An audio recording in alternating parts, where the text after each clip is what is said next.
munaasabad aad u ballaaran oo lagu qabtay magaalada Johannesburg ee South Africa oo ay ka qayb galeen xubno ka socday jaaliyadda Soomaaliyeed halkaasi ku dhaqan iyo xubno ka socday safaaradda Soomaaliyeed ee waddanka South Africa ayaa waxaa lagu taageeray madaxweynaha dhawaan la doortay iyo ra'iisul wasaaraha u magacaabay ee dalka Soomaaliya iyadoo loogu baaqay inay ka shaqeeyaan danta dalka dadka iyo waliba dinta.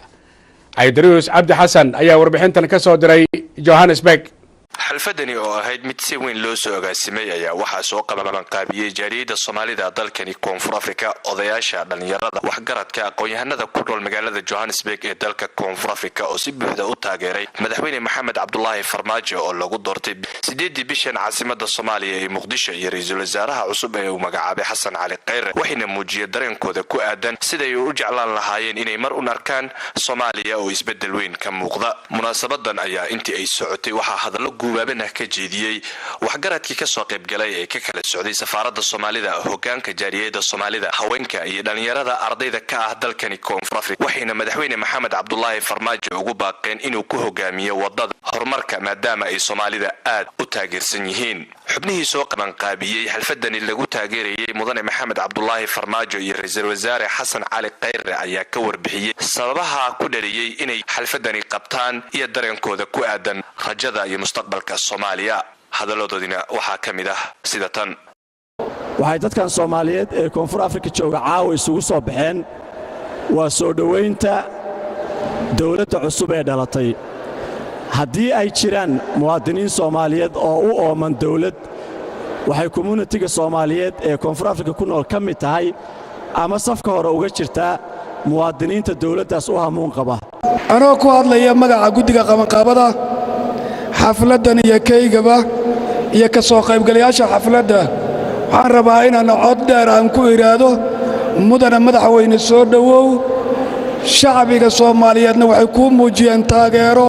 waxaan aad iyo aad ugu faraxsanahay dawladda cusub ee ka dhalatay Soomaaliya, laakiin tan ay noqotay mid shucuurteena aad u wada kicisay meel kasto ay joogaan shacabka Soomaaliyeed kuwaasoo noo suurtageliyay inay codkayagii sanadkan ay aqbalaan oo ay codka shacabka ku shaqeeyaan.